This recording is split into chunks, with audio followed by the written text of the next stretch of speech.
Tinona wachamisa vatia mutewe shoko ngari tendererewe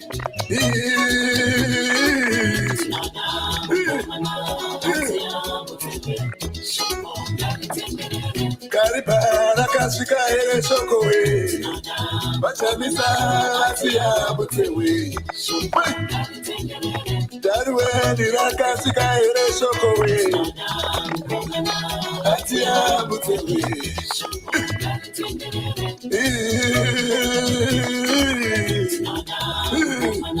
Atia mutewe tikadaiso mukomana atia mutewe muchidaiso mukadai mukomana atia mutewe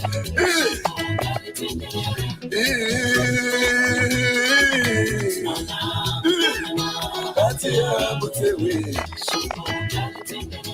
Bere ngwara kasika ere shoko we mukomana atia mutewe Mawe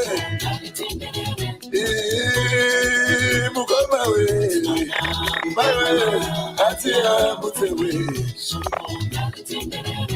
Tikadaiso tichidaiso mukomana atia mutewe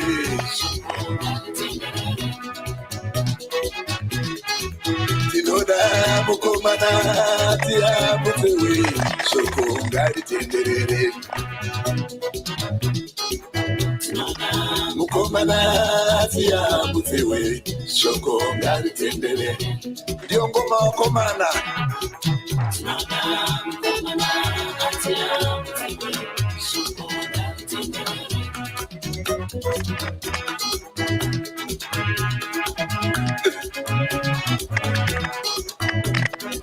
Chipigara kasika ere shoko we mukomana atia mutewe Zimbabwe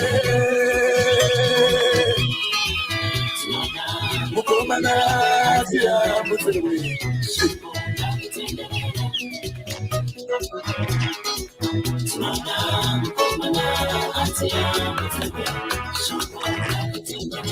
Bigara kasika ere shoko we mukomana atia mutewe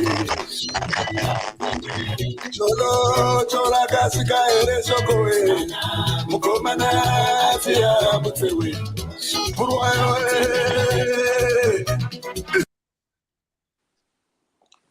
Good morning, Zimbabwe. Good afternoon, good evening, depending on where you are.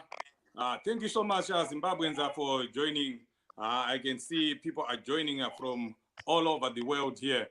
Thank you so much for joining. And I see you can, when you see the headline there, when you see the topic there, and you are asking yourself questions, how is Chief Shoshe talking about Rwanda? Yes, we have a lot of news from Rwanda today because our Honorable Caretaker Vice President, Honorable Lineta Karenyi Kore, and our former minister and also Caretaker Vice Chairperson, Mr. Honorable Shizai, were in Rwanda for a workshop. Yes, so we have every reason to talk about Rwanda. And from there, they took back with them to Zimbabwe a lot of experiences, and they have a lot of information that they are going to share with us here. And as you know, Zimbabweans, Rwanda was in a genocide, only 2 decades ago. But from the reports that I'm getting from them, as you can see from those pictures that we are flying there, all those are skeletons of dead people, people killing each other, massacring each other in Rwanda.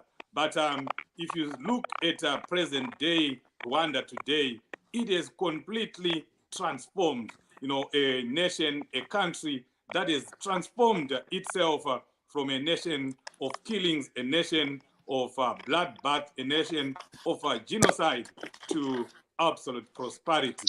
So we're going to hear more of what is going on in Rwanda from our panelists here. Let me start with our Honorable Vice President, Linet Karenyi Kore. Please, VP, take a few minutes to greet our viewers and listeners. Good morning, good afternoon, good evening, viewers. How are you everywhere? Thank you. Vice Chairperson Vashidzai, please go ahead and greet our viewers and listeners. Pleasant greetings to you all, my Zimbabweans all over the world. Magadiko. Yes. And folks, please let's share this video so that as many people as possible can hear the vast information, the lots of information that we are going to hear here. And we'll go right into it. Vice President, if we can start with you, please just give us the background of your trip. Tell us about your trip, when you went there. We didn't even know that you were going there.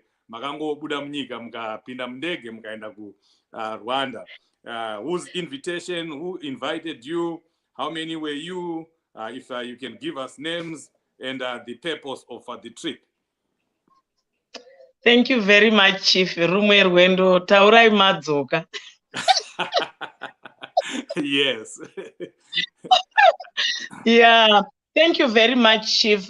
We had our trip, I think we were 8 of us, and the trip was just a study visit with 3, I think 2 NGOs, which is WILSA and WAUPI. I think you understand that these NGOs promote the women participation in Zimbabwe. So they have invited us, 2 of us, Honorable Zvidzai, myself, from the CCC, and from ZANU-PF, it was Mkomana Nonzi Manyengavana and Honorable Masuku. And from WAUPI, we had the director of WAUPI, which is Star Dewa, and one of her coordinators, and from WILSA, Tangatina Mskana Nonzi Trish, and from the Gender Commission, because the head of the delegation was the Gender Commission. So the Gender Commission was headed by the chairperson, Amai Mukahanana. So we went there on the 24th and we came back on the 29th. This was purely a study visit program where we were visiting Rwanda, and we had a lot of programs, and it was just an overview on gender equality and women empowerment in Rwanda. It was a study visit on how do they strengthen their women participation and representation in parliament, in local authority, and all other sectors, from the grassroots to national level. We also went there to see how did they manage to achieve a 60% quota in parliament, and also their achievements, and how do they monitor and evaluate their achievement, and also to learn about their best practices on how do they manage to have all these achievements, especially after they have gone through the process of the genocide.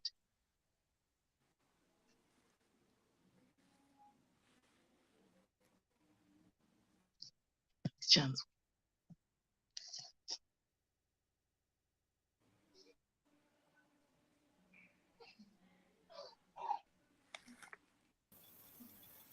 Chief, Mulpa mute here.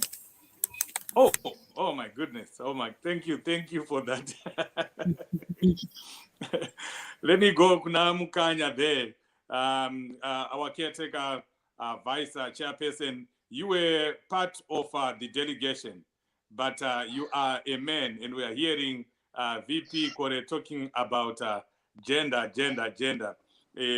What do you say to that, especially given the stereotype culture in Zimbabwe that when you hear about gender, you think about women, but you were invited to go to that workshop as a man. In what capacity were you invited? And you can just comment also on that stereotype. Oh my God. Looks He like... seems to be, yeah. Okay. Okay. VC, did you hear my question? I think it's not online. I kept losing your contact, but let me just take it up from what you have just said. Look, there is this misconception naturally that when you talk about issues of gender, you are talking about women. We need that corrected. People must understand that gender refers to both sexes, their participation in livelihood issues, their participation in governance issues. So it's about our relationships as men and women rather than just women on their own. The background to my being in these processes is that myself and the vice president, we initiated what we call the Smart Gender Task Force in the party. It's a task force that aims at making sure that our showing or our deployments at local government and parliament improve in terms of women. Currently, at local government level, you're talking about 23% women out of the 1,958 that we have. Similarly, in parliament, for the elected, for the first past the post deployments, I think we are sitting at 12 to 15%. These are numbers that don't augur well in view of the fact that we've got 52% of our population being women. So, your gender issues are biological issues. They are ideological and developmental. If you leave behind 52% of your population, you have thrown away an asset that should be participating in the economic development of the country. So, in fact, less than half of your people are contributing to the national cake if you leave behind the other half. So, I personally believe that men and women should equally participate in governance process, in economic activity, should our country prosper to the level that it should. This is why I was part of the team that went to Rwanda. And actually, we found out in Rwanda itself that the process of mainstreaming gender only took a quicker pace when men got included in processes. So we need each other in empowering either gender, and particularly in uplifting and making sure that women get more and more included in economic activity, in decision-making processes, in governance issues. Wow. Thank you very much for that, Honorable Zidzai. Back to you, VP Kore. Let's talk a little bit about numbers here. Please tell us about how Rwanda is dealt with, gender balance. How have they achieved that? From your impression when you were in Rwanda, is it working for them?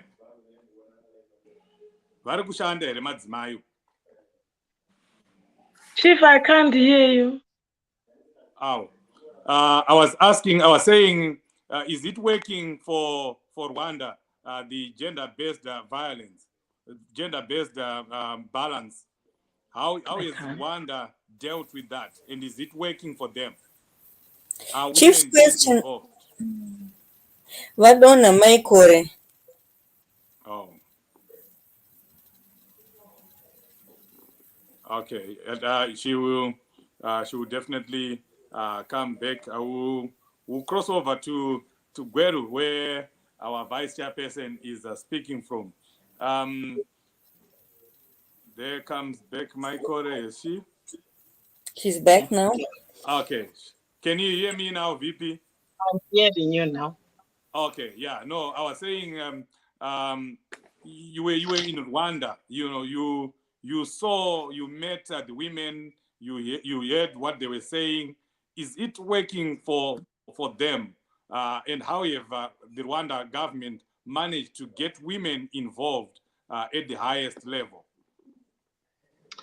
Oh, thank you very much, Chief. From my own analysis, it is working very, very well. You know, the situation in Rwanda compared to Zimbabwe, you know, in Zimbabwe, it's pathetic. Because I was asking myself, Kutiko, why Isusu we are not also doing what they do? You know, they have managed to get to a level of unity, to a level of tolerating each other, because firstly, their ground or their political environment is very conducive for women. You know, if they approach the elections, there is no the issue of intimidation, there is no violence, there is no sexual harassment. It is something which I envy to say, why don't we also do the same like Zimbabwe? So firstly, from their own perspective on politics, they tolerate each other. So they managed to include every woman in politics and in local governance. So one thing which I admire was they have got a body which they call the Women's Council. So in that council, every woman of Rwanda is included or is a member for that board. So from the grassroots to the national level, at every village, at every cell, these women, they gather, they strategize, they meet without any political affiliation. So it's more like every woman, no matter you are from which party or no matter you don't even get along with politics. So they take every woman as a key stakeholder from the issue of gender equality and gender perspective. So from that body, that is where they also select their women, especially for those in the mayoral positions, from the local government and everywhere. So they've also managed to have a clause in their constitution that 30% of every sector, whether in parliament, whether in civic society or what, is reserved for women. So whatever you do, even if you are a party, if you've got a party list, that party list must have 30% women. So their constitution is very clear. It clearly tells you that from your own list, it means you have to include women. So in other words, that 30% also include men. So there's no any way in the constitution whereby varume vanozoti zvigaro zvedu zvapera, because that 30% is for everyone, because gender, like what Honorable Zvidzai said, it's not for women only, it's for everybody. So for their constitution, it's very clear. So in their parliament, they've got 80 seats. From those 80 seats, 24 of those members of parliament come from women. So automatically, women have got 24 seats already. So out of that 24, if you subtract it, it will leave you, I think, with 56 or so.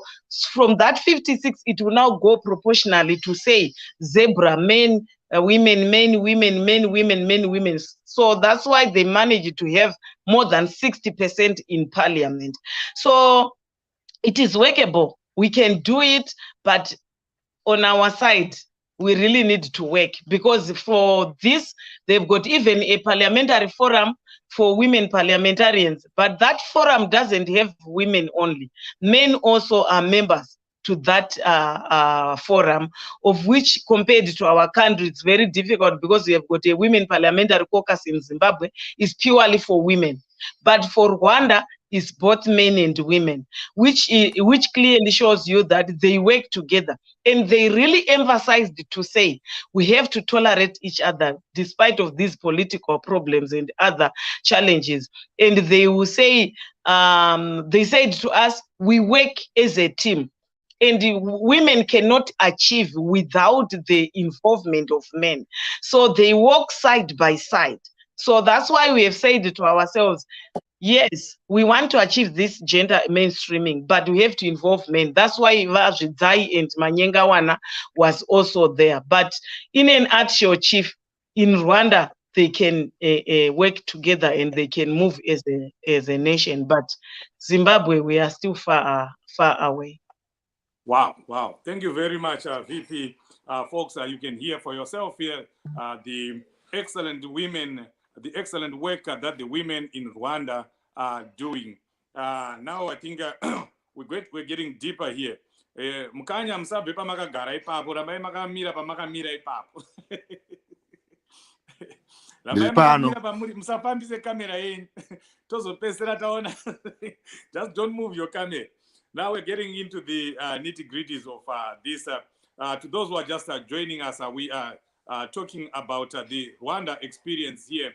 Our Vice President, Alineta Karenyi had visited Rwanda alongside two ZANU-PF members of parliament, two civic society leaders, and also here our Vice Chairperson, caretaker Vice Chairperson, and former Deputy Minister, former Executive Mayor of Gweru, Honorable Sisu Zvidzai, was also there in Rwanda, and we are sharing here their experiences. VC, can you give us the scope, the overall, Rwandan government policies? I know you understand policy very well.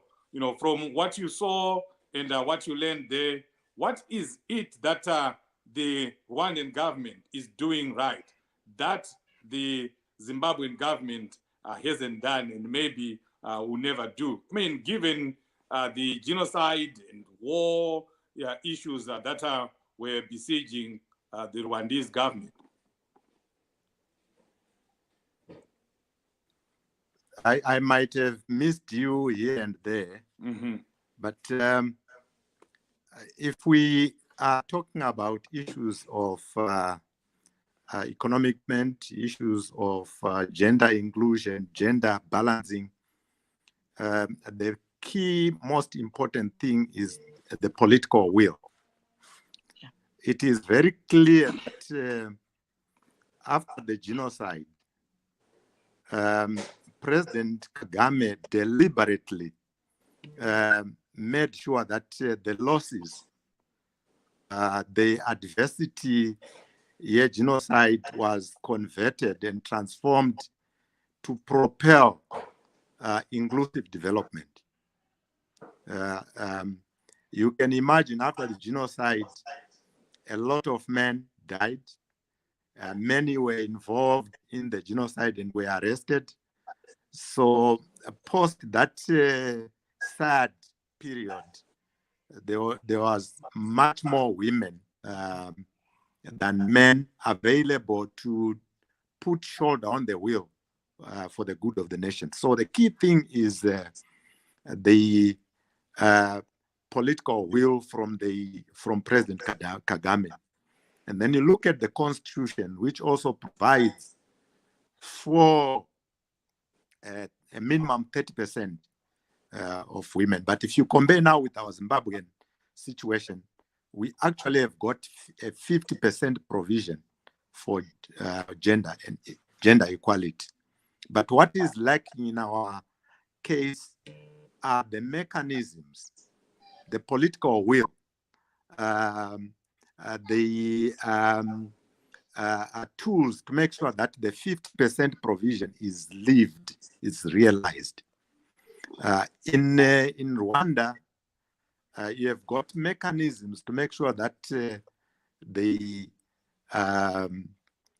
gender issue is realized. Firstly, you look at the political environment. There is a provision in the constitution that provides a political parties platform, which is provided in the constitution. And this political parties platform has got a general council and other structures which are forever talking about leveling the field, which are forever talking about tolerance, instilling and engendering harmony in the country. And in doing that, in deliberately taking up such a step, you are making sure that the political environment is peaceful and encourages women to participate fully. It encourages people with disabilities to participate. Because kana mukatanga kungorovana namapfumo, madzimai want an environment peaceful, not this rule of the jungle. So that policy of making sure that every day political parties meet not at the whim of anybody, but at the desire of the constitution, at the desire of the people of the nation, meet to inculcate this spirit of tolerance. Very helpful indeed. Post that, you have got a ministry which looks after issues of gender. You have got a clear gender monitoring office, which makes sure that in everything that we do, whether in the private sector, public sector, are we including women to the level of 30% minimum. So you've got those mechanisms. And you've got also a mechanism, the National Women's Council, which does three things for people. It mobilizes women to participate fully, it capacitates women, and it makes sure that the field of play is level for them. So these are clear policy measures that are put in place so that the constitution is lived. Sadly, in our case, we've got a constitution that allows for a 50-50 gender balance in all sectors of our lives. But it's not happening. We need to make sure that we put in place mechanisms some constitution voted for by 99% of the people can come to reality. Wow. Thank you very much, VC. And just a follow-up question on what you have just said. You talked about unity. You talked about what the Rwandan, President Mr. Paul Kagame did to bring people together, despite what had gone on during the war. You put that vis-a-vis what is going on in Zimbabwe right now, where President Chamisa is trying to bring everyone together so that we fight together and bring change to Zimbabwe. How do you see that? Can you draw parities on that? It's very clear that for any nation to lead, you need every shoulder to the wheel. You need every citizen to be involved, to participate. You need to make sure that our narrow interests don't take center stage, as is the current case in our country. So the idea of citizen participation is an ideal that we must all support as a nation, because kanatadaro munhu wese pagejo tese takushanda together, we sit down and say, what is our national question? What is the Zimbabwe that we want? All of us. So that beyond a certain threshold, all of us are just patriotically applying ourselves for the good of the nation. Because tinenge takabvumirana, tinenge tese citizens in our strengths. Uri teacher here, you apply yourself there. Are you an industrialist? Yes, you do. Are you a politician? Yes, you do politics that is good for the nation, not for narrow interests. So the citizen approach to the issues of the country, answering the national question, you need all the citizens to all think together. Applying ourselves to economic development, we all need that. You can clearly see Rwanda is a nation of mountains and hills, who depend largely on tourism, but they are doing so well. If you look at infrastructure they have, it's beautiful. Health service delivery, beautiful. I can tell you, we visited one rural district called Muhanga, and we were amazed at a growth point. Pakafanana nepanyika kana pamurehwa pane 5-star hotel. My road network yacho, it's beautiful. You have got you have to hunt for it if you wanted to see a pothole. Hakuna.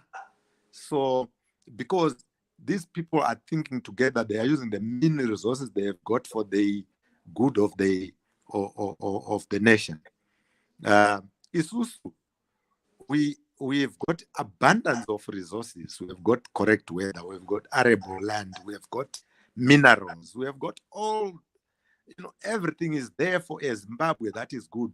What is lacking is a shared vision. Yekuti Zimbabwe yacho yatinomboda iZimbabwe yakadii. Once we all get that shared vision and move together, exploit the resources that we have to the fullest together and share the development together, nyika inobudirira inoenda mberi. We can do 20-fold better than Rwanda, in my opinion. Wow, wow. Thank you very much. And folks, I think you can see the images there of present day Rwanda from the head skeletons that you were seeing earlier when we started the program. Now look at the high-rise buildings, you know, the metropolitan cities, and what Honorable Zidai was saying, that you find a 5-star hotel, Pamurombedzi, you know, Pamurambinda.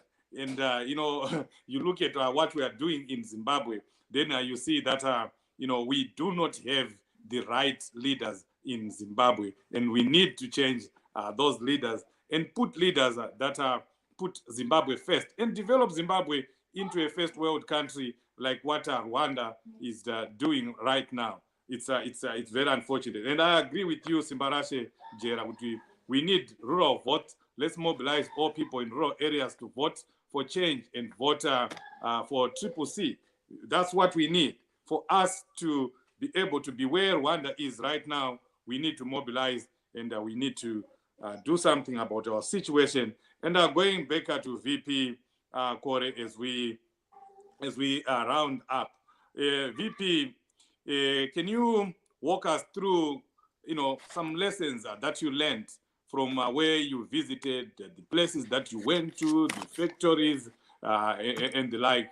You know, how are you going to make this work for Zimbabwe? How are you going to implement all those ideas? How are you going to share them?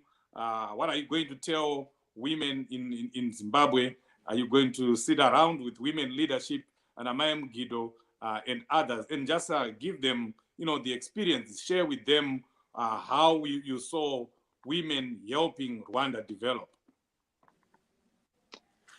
Thank you, Chief. Thank you very much. Obviously, after this trip, we are going to sit, we are going to strategize, we are also going to put proposals, which I think will help our nation, because our visit was more of inclusive, including Vekuzanu, the Gender Commission, because we have said it to ourselves, after this trip, then the Gender Commission, the chair, which is chaired by Maimuka Hanana, must also have a forum which will involve every woman to make sure that these women also buy in the idea. Because from the lesson learned in terms of affirmative action and women empowerment, I have learned that in Rwanda, they promote women very, very well. Because like what Honorable Zidai was saying, the company or that factory for Muhanga district, it is being run by a woman, which clearly tells you that Mudzimai can also do it. So I think in terms of affirmative action, I think we must also promote women to make sure that they also get into these businesses, because that factory, I think it can run, they said they can even sew my garments more than 3,000 pieces a day, which means it's a very big company. We also visited another company, which Honorable Zidai, I think he wanted to mention about it, the company for the transportation of drugs by the drone, a zipline company. That zipline company is being run by headed by a lady. And to me, I've learned that Rwanda, I think, has got some policies which are different from us. I was saying to myself, remember, Guti Zimbabwe yanga ine ye indigenization ya 51 and 49%. But in Rwanda, it's different. They have opened up for everyone to come and invest, and they are having this partnership with these companies to make sure that in terms of technology, they are at an advanced stage, because this drone can even go as far as 80 kilometers, taking medicine to those rural hospitals and back. And like Honorable Zhidai had said, Guti, it was in a rural or constituency, a district for that matter. You go to Gutu district, and from that Gutu district, that is where this company, the drone company, is operating from. They can take medicine, bloods to the hospitals using those drones from that district. I think they said they can even do their transportation for about over to 200, I think, per day, transporting these drugs. And it clearly tells you that panenge pachiro wabasa. So I've learned that women can also do it. They also need chance. They also need capacity. They also need capital investment. Obviously, if they get it, they can even do it. And from another angle, I've realized that the issue of tolerating each other is lacking in Zimbabwe. You have realized that in Zimbabwe, it's more like munada kuita politics on an opposition side, anoitwa chimbo mugodzi. But in Rwanda, they've got 11 political parties. And out of those 11 political parties, they've got a body which governs them. That body is called the National Consultative Forum. And in this board, they've got 44 members. 22 are women, 22 are men. And in those in that committee, all political parties are involved. And guess what? I was so impressed that they've gone to a level that committee is not chaired by the ruling party, which is different from our side. You know, after the elections, Mnangagwa managed to form this Pollard. That Pollard was chaired, obviously chaired by him. But in Rwanda, it is the National Consultative Forum for all political parties. And by constitution, it is not chaired by the ruling party. It is chaired by an opposition, which clearly shows that in terms of monitoring and evaluation, obviously it will be very easy. You go into their parliament, the Speaker of Parliament belongs to an opposition. It doesn't belong to a ruling party, which is even different from Zimbabwe. If you go to our parliament, Inocheiwana Mdenda, who is a ZANU-PF person, just to give an example, all these recalls, if it was from the opposition member of parliament, guess what? There was not going to be that kind of madness to recall people unconstitutional, because that was going to be something different, because that person would be coming from the opposition. So I've learned a lot from that. Again, I've learned that their policies in terms of even the NGOs, they've got their umbrella NGO, which involve all the NGOs in Rwanda. And they even have their roles. They don't even duplicate their roles to say, we just want to train others to do that. So they've got that kind of division of labor. But all of them will be focusing on promotion of women, promoting young girls. So those policies are very, very instrumental to a nation. Because I was saying to one of our members, guess what? In Zimbabwe, they even moved a bill to ban the NGOs. But in Rwanda, we have got lots of these NGOs, and they complement each other, supporting the government. Because if you ask them that, how are you being sponsored? For example, the Women's Council, they will tell you that yes, the budget is there, but they've got partners in terms of the NGOs. Another fact, another lesson which I've also took is you go to the issue of women recruitment, they go straight to the ground. Answering that one, who said, let's go to the rural areas and recruit there. In Rwanda, they go up to the village level, to a family level. And from that family level, they can even go to as far as helping those women out there and vana baba, vana mai, vasino misha iri decent. They've gone road, like in our smart document, you know, we have got a smart a policy for smart raw. And that smart document, I tell you, will go a long way, because in Rwanda, they've already transformed the issue of raw standard of living yevanhu to an extent that every household could transform from the old houses to new houses. You see, you get to a growth point and you realize that muma towns can it's a raw setup. You go to the issue of environment. They've got good policies on their environment. Whereas in this world of the climate change, they can manage to clean their city very well. You can even put it in your mindset that you cannot drop litter everywhere. Haungakwanisi kudonhedza tsvina pese pese. They've got their policies which are very, very instrumental to their nation. So I've learned a lot, especially in terms of how do you mobilize, how do you put women forward to also participate into decision making, where's their policy on working men and women together as a nation. So I've realized that tolerating each other will also make the nation to move. I think we've learned a lot, because from their own policies, where's the issue of budget? I was so impressed that their budget, you know, in Zimbabwe, it's like the women affairs have got their budget, the youth have got their budget. But in Rwanda, they've realized that they cannot put these ministries to have their own budgets. Their budget is involved in the issue of the Minister of Finance. So the Minister of Finance, you know, run up the budget, women. They are the Minister of Women Affairs. So in other words, we also need to take lessons there. Whereas in their issue of budget consultation, they take their budget straight to the village.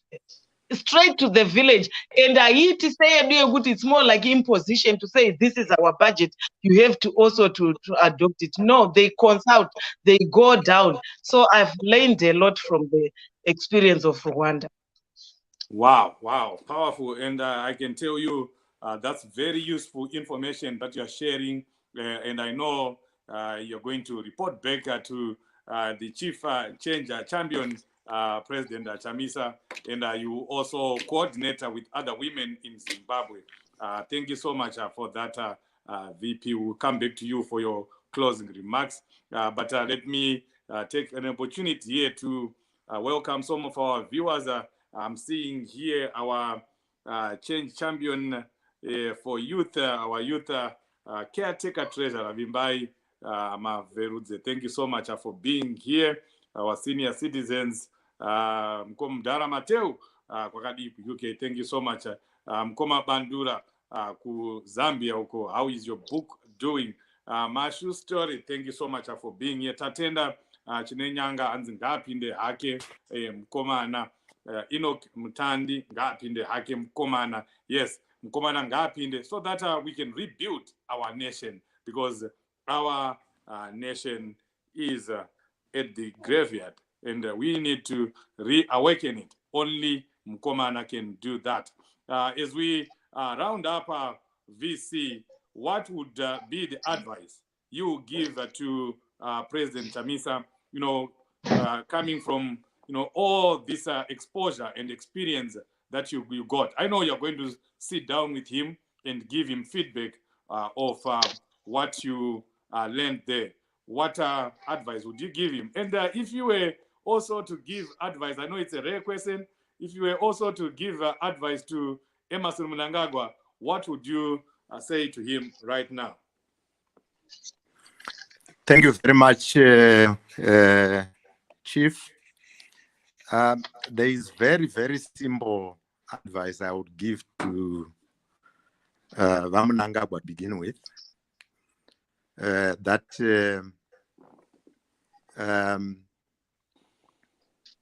our country is endowed with huge resources, and if one applies oneself fully to the job, these resources should see us going beyond a middle income economy. We should be able to build a 100 billion economy by exploiting fully the resources that we have, by making sure that our strengths are exploited to the fullest. Rwanda's strength is basically tourism, the few legs that they have got, and that contributes hugely to infrastructure development, etc., etc. We have got a lot of arable land. We have got 65 minerals. We have got a peaceful and well-educated community or population, if you want. Let's exploit this for the good of the nation. Let's shun corruption, because in Rwanda, corruption is something that you don't talk about. Let's shun corruption and make sure that we develop this nation for the good of ourselves and for posterity. That would be the advice I would give him. That opposition is not enemies. It's just a set of people bring on the table alternative solutions to the challenges that we face. So we are in it together. We have got a Zimbabwe, we belong to Zimbabwe, all of us, and we must treat each other as Zimbabweans, must harness all the strengths resident in all Zimbabweans. If we do that, you leave a legacy that durable. Now, with respect to Chamisa, simple advice, simple discussion. He has already started the issue in streaming gender in an honest and determined way by allowing or by making sure that we have got a smart gender task force in the party, fully understanding that gender is two-way. I am the chairperson of that task force, mandated by him. So my quick discussion with him is just to say, let's strengthen the gender task force so that would bring on board everybody, including the 52% population that is not fully engaged with the day-to-day issues around our country, whether it's in parliament, whether it's in local authorities, in provincial governments. Let's walk those steps so that what we prescribe in our constitution is lived. Let's walk the talk. That's the discussion that I would have with him. I would also just talk to him around issues of urbanization, because in Rwanda, the urbanization program, which of course is Kagura policy, is enhanced. It's moved with the speed. It's supported fully by all aspects of government. So when he gets into power 2023, the work at hand is to walk the talk, push for urbanization, make sure women are involved, make sure we exploit fully my resources that now, and fight corruption all the way, so that we can develop a 100 billion economy in our lifetime. Wow, thank you, very powerful. And I'll give you an opportunity to just give your closing remarks before we go to the VP to talk to the women in your closing remarks. I want you to just maybe speak about very briefly about today. It's a Workers' Day. You have worked with workers in your capacity as mayor, as a deputy minister. What message would you give to all the workers in Zimbabwe and outside Zimbabwe? Thank you. A new Zimbabwe is possible, where workers have got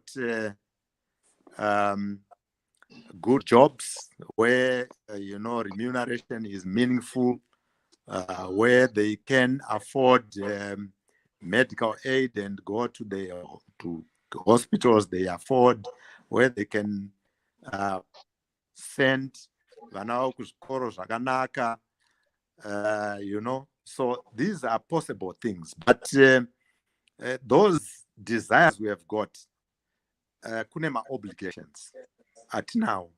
Our obligation as workers is to make sure that we mobilize vana vedu, vana vehama dzedu, etc. Mobilize them so that they register to vote and work towards voting for a new Zimbabwe where the worker is respected, where the worker's dignity is maintained or even enhanced. That would be my discussion with the workers on this particular day. Okay, thank you very much. Thank you very much for that.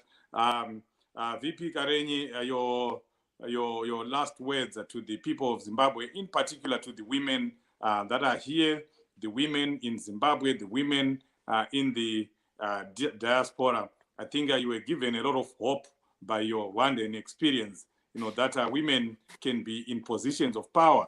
I was very inspired when you spoke about this company in Rwanda that is run by a woman, you know, and you know, if you can just close by encouraging the women around the world vis-a-vis what you saw in Rwanda. Thank you very much, Chief. What I can say is women can do it. We can do it for sure. And I think it's now high time that we take responsibility. We have got some challenges where I know very well that women, sometimes they don't support each other. But I think from this lesson, from this trip, I've realized that you cannot do it without the support of our colleague Varume, because they are our brothers, they are our husbands. So we need to engage them and we need to involve them in each and every step so that we achieve this gender equality. We also need to unite across all political divide, because the issue of the constitution is very clear, and we must make sure that we unite to help the gender commission to lead this discussion, that the government must not continue to give us in pieces. The issue of 60% doesn't make sense for us to continue to ask for 60% when the constitution is very clear. We just need to demand the alignment of the constitution, because the constitution talks about gender equality. The constitution talks about inclusion of men and women, because we are a nation. And what I can say is, women in the diaspora, women in Zimbabwe, let's help each other and let's unite and fight for a cause. I have realized that women, they can do it. If they want to run anything, they can. What I want to tell you is, from my little experience here, I have realized that we were given statistics of a dairy company. That dairy company, you know, they were saying most of the women vanoshanda ipapo, each time they go for breastfeeding, their 1 hour breastfeeding, production goes down. And they've realized it, and they've even put a policy to say those women will no longer go home, because the time they will go and come back, obviously, one about in traffic jam, say. So they've put a policy. You put those women at that company, care workers, and it was paid by the government. So after they did that policy, and the percentage yakaita rise from 6% to 60%, which clearly means Madzimai, they are capable to run the nation and to run the economy. So what is wanted is for us to be organized and for us to make sure that Taita unite for a cause. I've also realized that we must change our behavior. We must change. I think gone are the days to fight. Let's unite and work for a cause. We must also engage Varume Wacho. This is just a way forward for us to achieve our gender equality. We must also engage these young women, because when I visited these companies, most of them, the institution, whether you go to a private company or a government, you realize that young women and young boys are there in those companies. They've involved everybody. So let's also try by all means not to continue to be gatekeepers. We are growing up. Let's engage these young women so that if they come and also join us, we can partake the what? We can impact them, we can mentor them so that they also take it from us. Because kuna chinobuda ne one generation. It's generation from one generation to the other. So let's try by all means to adopt a sustainable policy. When we also grow up, we also involve these young women. So the issue of us including the young women, I think is good. The issue of us having the zebra system in our political parties is key, because our internal reforms must also favor women. So when we go to these primary elections, we must make sure that we have got also policies which also safeguard the issue of women. And you know what they said, the women from Rwanda, they said, we have now come to a realization that we have got some things which cannot be afforded by women, especially when you go to these elections. My elections akaitwa during the evening, cannot akaitwa in the morning. Madzimai will not have enough time, so we must also involve them. So we have got a lot to learn, we have got a lot to exchange, so that when we also do these programs within our nation, then we can move as a nation and as a team. Lastly, I also want to say, yes, for example, you can have a telephone phone, a Samsung M31, but that Samsung inodama accessories. This is what I've learned. We need these accessories to make sure that everyone makes it a policy to say, ndineche kuita to my nation. And lastly, Chief, I would say to Madzimai, I think this is high time for us to build this nation. And the way we run our parties and the way we run our organization, I think it's high time we say to the government, enough is enough. We want the involvement of women, because we are more than 52%. And when we come to the issue of voter registration, Madzimai, let's go out there and mobilize. For your own information, if we don't mobilize, obviously Varume, they will do whatever they want. But I want to salute Varume out there. I know, Varume, you have been supporting us. And what I know is Isusu Wachu as women, we have not been supporting each other. And Tadiza, make sure we also toe the line. And with your support, and I know with the support of the President, Advocate Nelson Chamisa, will get there, because he's saying, why don't you go out there, mobilize, give women knowledge, capacitate them, empower them, so that when you go for 2023, we have more councillors, we have more members of parliament, kuitira kuti nyika yedu inge iri inclusive. Without the involvement of men and women, and without uniting, we will not get there.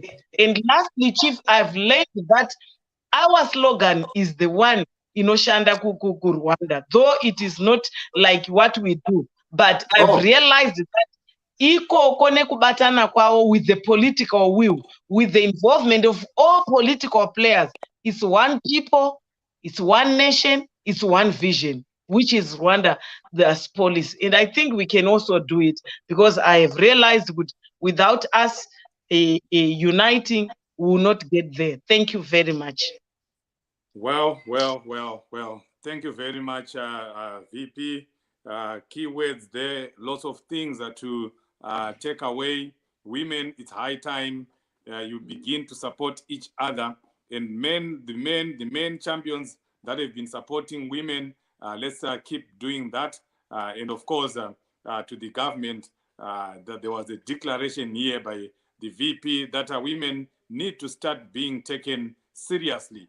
They are making it happen in Rwanda. why can't they make it happen in Zimbabwe? She also said that it's high time we move away from fighting each other. Let's move away from politics of personalities. Let's come together. Let's unite so that we can rebuild Zimbabwe the same way that the Rwandese or the Rwandans have rebuilt Rwanda. I want to thank you so much, our viewers and listeners.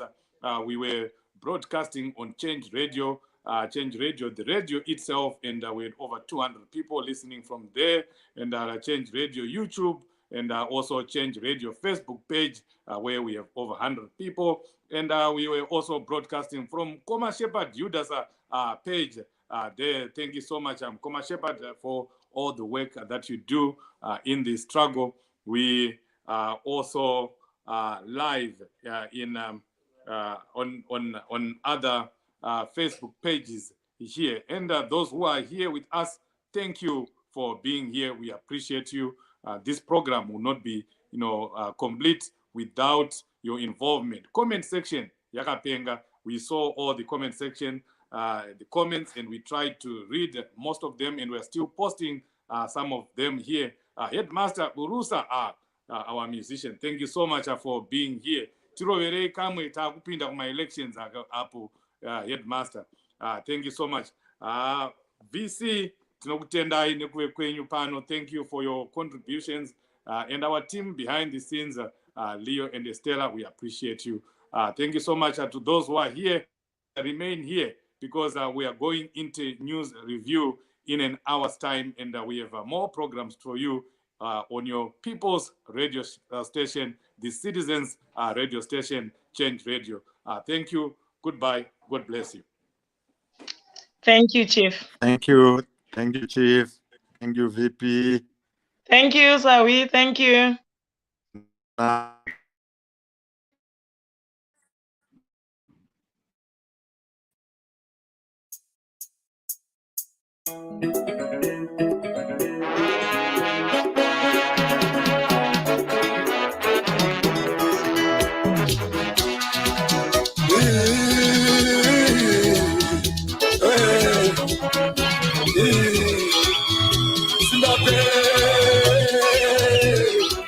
Tinona vatamisa vatiyambutsewe shoko ngaritendererewe